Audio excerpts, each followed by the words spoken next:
I just want to say how thankful I am for every single individual in this room for being here today, because what I want to talk to you about today is connecting the dots of our life and our journey and how important that is and how that plays into our life.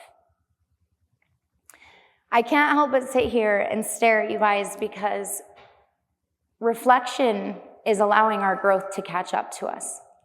And reflection is where I discovered how to connect the dots to discover my purpose. In order to be standing right here in front of you guys, my journey was full of despair and darkness. I failed inpatient programs, drug court, outpatient programs many, many times. I had counselors, a number of counselors you wouldn't believe, basically tell me that I was a lost cause, that I had had so many chances to try to fix my life and I wasn't taking advantage of those. I wasn't doing the work that they were asking me to do, or I was trying to find a loophole. But that journey is the very reason that I'm standing right here today. And I do detail this journey in my book, Inspired to Recover. In this book, I talk about many subjects. I never thought I was capable of writing a book, to be honest. But it was part of my dots. Who here has heard of the game Connect the Dots?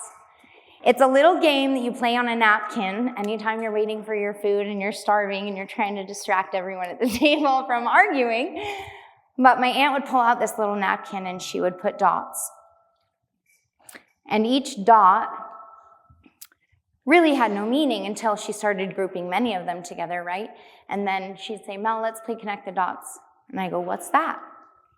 She goes, well, you connect each dot and you build a platform, you build a foundation. So we start playing this game. Standing here today, I've been able to reflect so much on connecting my dots. And a lot of the time, those dots are people. In this room today, there are some of the most inspirational, powerful, educational people I've ever met in my whole life. And I'm so honored to be able to have the opportunity not only to learn from them, but to grow with them. Many of you guys are here today because you've been through struggles a lot like me. Darkness, doubt, questioned your purpose. But maybe spent so many years trying to discover what that purpose was, like me. By the time I was 19, I was facing 30 years in prison. 3 suicide attempts.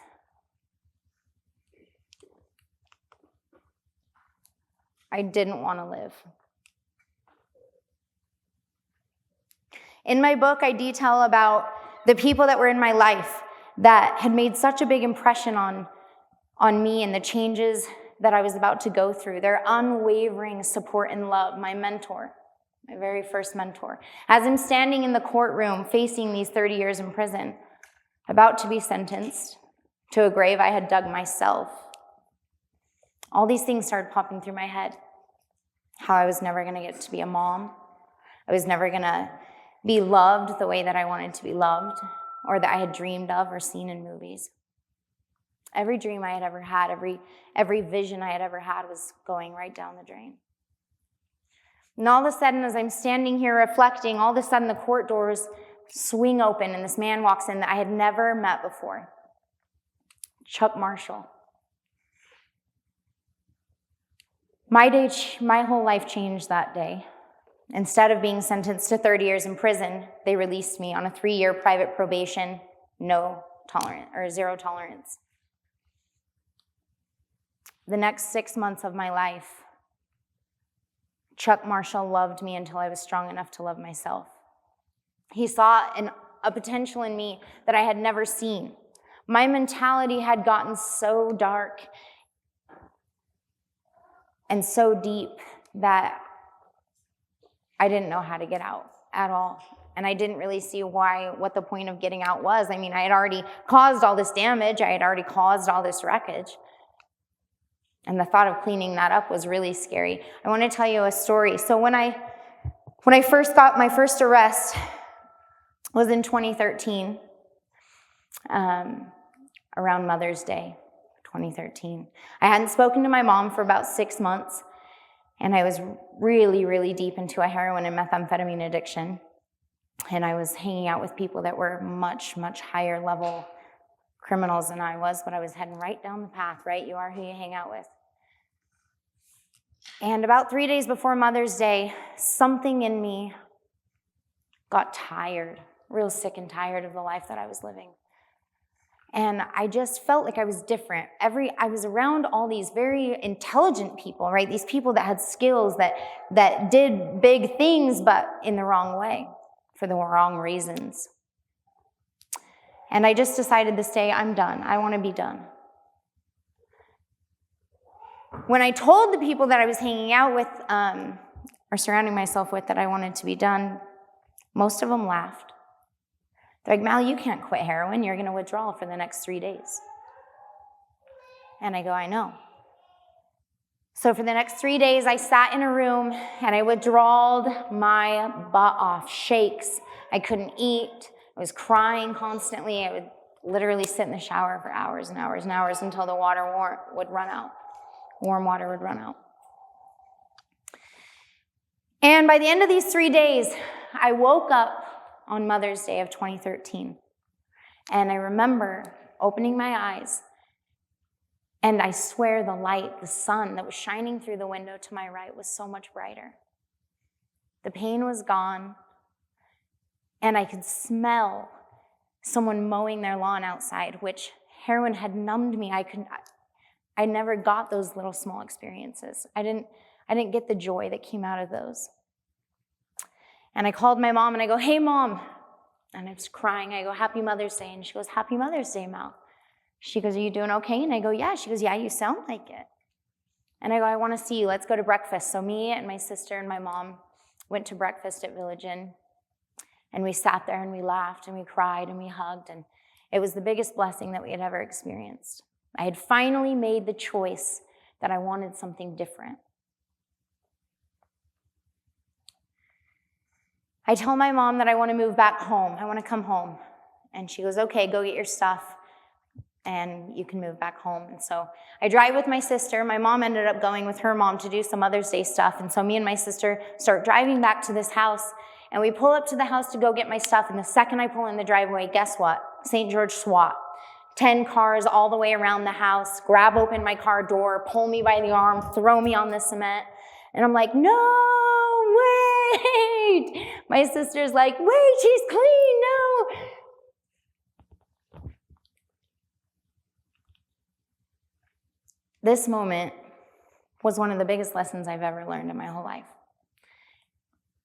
And it was that just because we make the choice to change doesn't mean we're not responsible for the cleanup of the wreckage we've already caused and the choices that we've already made. In order to fully change and find your potential and be who you're capable of being, you got to clean up your side of the street. And that means what's behind you. That means what's behind you too. See, the problem is most people we sit and we dwell, right? We become this victim, like Al said. We become this victim mentality. And we're like, oh, there's just too much to change. There's just, too much to clean up, or, oh, poor me. No, not poor you. You made those choices, and it's your choice to change them. This last year of my life has been one of the hardest in my recovery.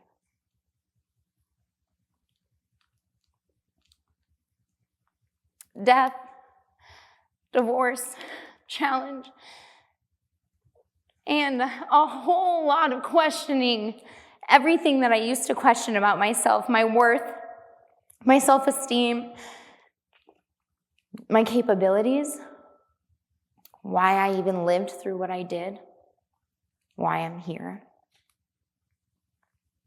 And I sat in this room, and I started reflecting. the number one question that people ask me is, Mal, how did you find your purpose? How did you know you wanted to do this? And I go, I didn't. I didn't. Just like you said, Al, it chooses us. God gives us trials and tribulations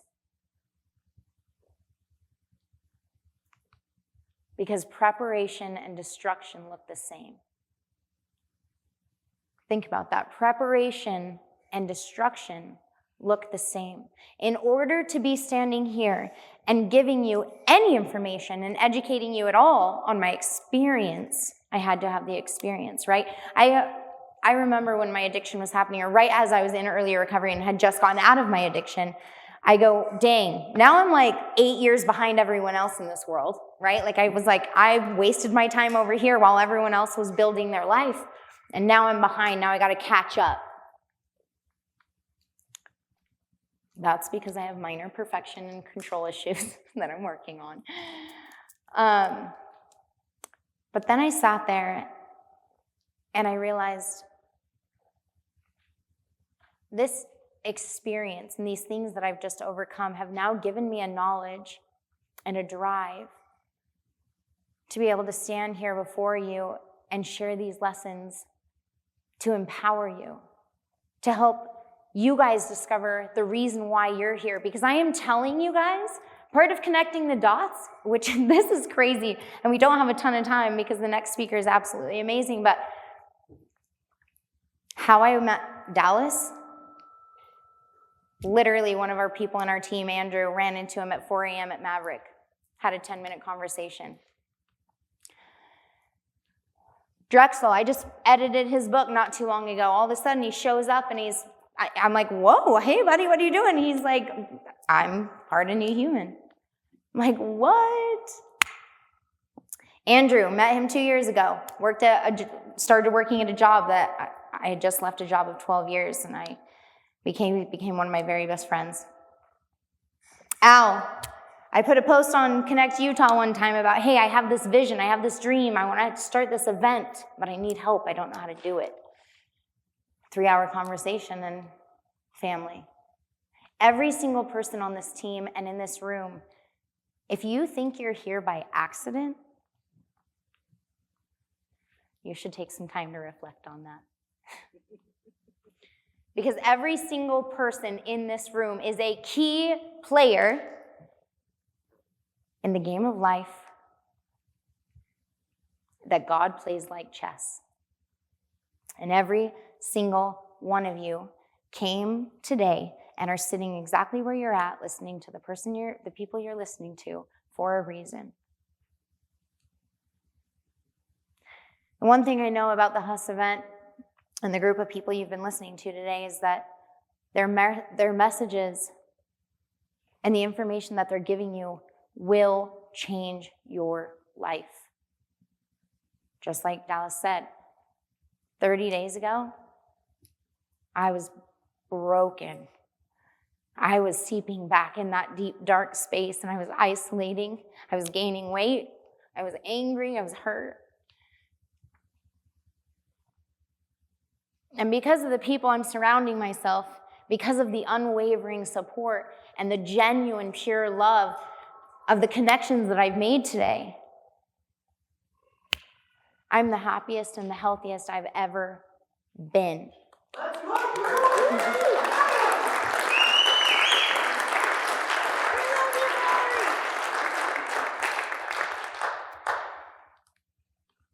I do want to talk about a couple more things. One of the biggest things that stopped me that was potentially going to stop me from becoming who I am today is a key phrase called analysis paralysis. Oh, I hate this stupid lesson. See, when you ask God to teach you a lesson, He doesn't just give you the tools to be able to handle the lesson. He puts you in the preparation mode. He has to train you, right? We don't send soldiers to war without having a training process, right? He's preparing you for exactly what you're meant to do and the message you're meant to carry. If you would have told me 10 years ago that I was going to be a motivational speaker and write a book, I would have told you were psycho. But guess what? Then when I finally did write the book, guess what? I sat down, and writing this book was one of the biggest, most healing things I've ever done in my life, because it taught me what reflection was. I wrote this book, Inspired to Recover, in first person present tense. So I'm not just telling you the story, I'm taking you by the hand and I'm helping you understand, whether you're an addict or whether you're not, I'm helping you understand why addicts make the decisions they do. That things that don't make sense, if you're in the right state of mind, you get it. You get why addicts make the choices that they make. And something that Devin brought up was connection really is what saves so many people. We're meant to connect. That's what we're here for.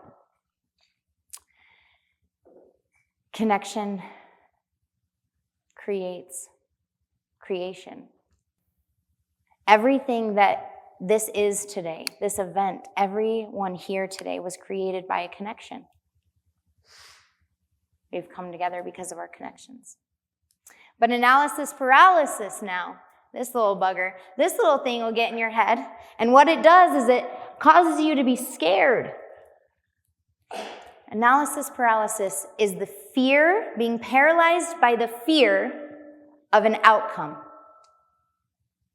You're paralyzed by the fear of an outcome. For the last 3 years, that's what I've been sitting in. That's what I've been sitting in. Not only was I making these connections to find my truest self, my most divine essence of who I am and the happiest version I am today, I thought I had made that decision. I thought I had made that decision to not be scared anymore and go for it. I had this new motivation. I'm like, hey, I'm ready. But what Dallas helped me realize was that I was only making the changes that I was comfortable making. I was only making the changes I was comfortable making. I didn't want to lose weight because I really enjoy Oreo ice cream in bed after a hot bath.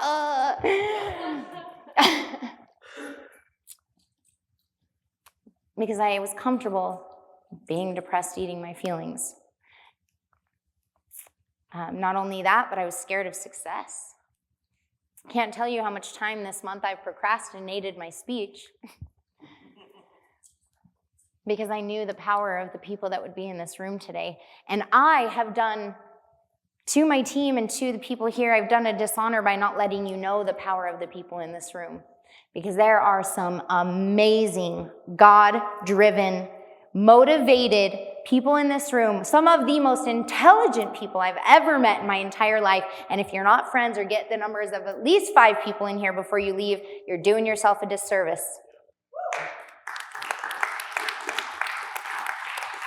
Because every single person in this room is worthy of success, not deserving. Nobody's deserving of it. You got to put in the effort. You got to put in the work. And you don't get to half-ass it. You don't get to stay and make changes just because you're comfortable with them. It's uncomfortable leaving a job. It's uncomfortable leaving a relationship. It's uncomfortable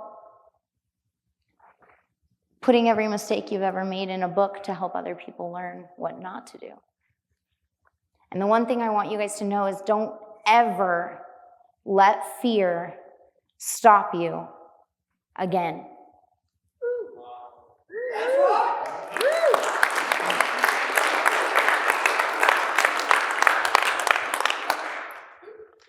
Connecting the dots of your life is so important. I remember when I was in first grade, I had a parent-teacher conference, and my teacher, I remember sitting there, I was pretty young, but I was sitting there, and I remember the teacher specifically saying, Mal she should be a counselor, some sort of counselor. She loves writing. And I didn't really understand that yet. I didn't really feel like it was this big passion, right? But so many times in my life that had been coming up. Mal, you should write. Mal, you should journal. So then I had decided I'm going to be an anchor woman. I want to go speak and be on the news. But, I'm not a huge fan of politics and all that crap. So I was like, that's boring. Let's turn it into something really cool. Let's talk about some psychology. Let's talk about how the mind and the body and the soul connect. Let's talk about philosophy. Let's talk about concepts. Let's open the brain from thinking there's a right and there's a wrong way to everything, or there's a black and a white way to understand things, because I'm a grayscaler. I'm a grayscaler. If you solidify your belief system, and this is how something is, right? Once an addict, always an addict. Nah. No. There's a gray way to everything. Anything's impossible, as long as we don't let fear get in the way of that. Connect the dots of your past, guys. I challenge you right now to connect the dots of your past, because discovering the true essence of who you are and who you're meant to be and where you're going, that is done within. Look back at what you've been through, the lessons you've been taught. Look for patterns. I'm a pattern person. It's funny because every relationship I've ever had, they call me the tit for tatter. No, I just know your patterns and you get what you give. Look for patterns in your life, right? If I would have been more self-aware to identify that 10 people in the last 20 years of my life had told me I need to be a writer, maybe I would have wrote my book a lot earlier. My book is not just a story of, or not just the story of me and my journey, but it encompasses everything my mentor, Chuck Marceau, ever taught me. My mentor, right as I graduated, he cleared my entire record. I completed the 3 years private probation, and my mentor left a letter on my doorstep one night at 9 p.m. I was playing Xbox and eating pizza, being a normie for once.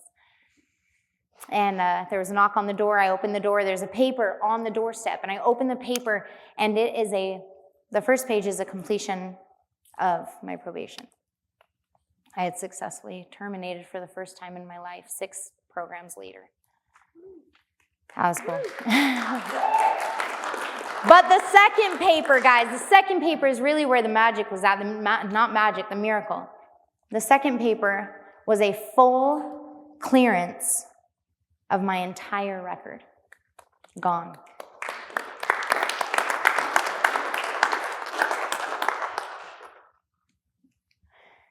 Devin was right. Everything in our life comes down to choice.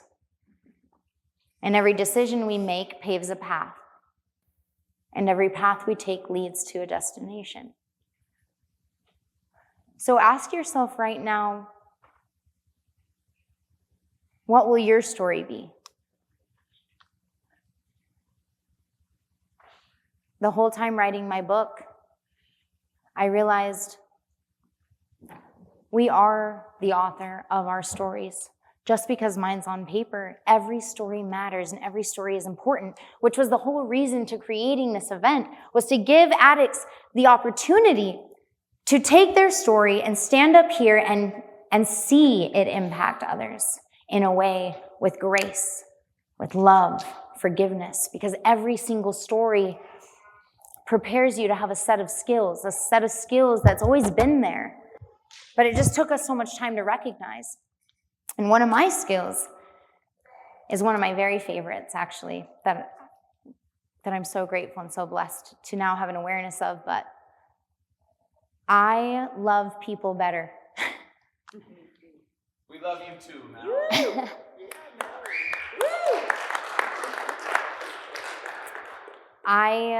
All I've ever wanted was the love that I now get to give others. Love is our biggest resource. Love heals all things. All things. And in order to heal the broken, you must be willing to sit with the broken. I remember this, I live down in St. George, but you know, in the community, small community talks, and I remember this one time I went into a bar, and I sat there right down at the bar, ordered a water, and some people that were, you know, still in their addiction, that knew what I do for a living, were like, whoa, you're sliding. Like, what are you doing here? You're messing up. You must be in a dark place. And I go, no, I'm bringing the light into the dark place. Woo! I'm bringing the light into the dark place, because you must be willing to sit with the broken to heal the broken. There's no story I won't listen to or take the time to learn something from. And I believe we meet every single person in this world for a reason. And sometimes I ask myself, what if I wouldn't have taken the time or the choice or the step to move forward and to heal? To really look at what was hurting inside of me, because none of us are broken. There's nothing wrong with you. Get that out of your head. Get that out of your head. Stop dwelling in the past and start asking yourself, how can I use what I've been through to push myself to make a choice and make that choice impact lifelong? I know I've made my choice and it saved my life. I choose to live. That is the meaning of this tattoo. I got that right when I got into recovery. Just hit my 12 years clean.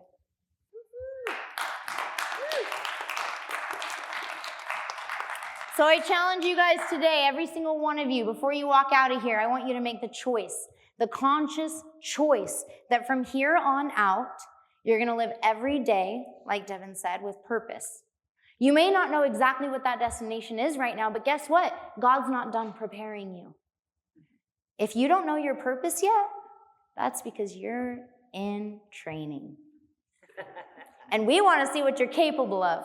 And all the people that are in here, Dallas, Drex, Adam, Al, everybody, Devin, all these people, guys, they're going to change your life. Andrew, Bruce, Dawn.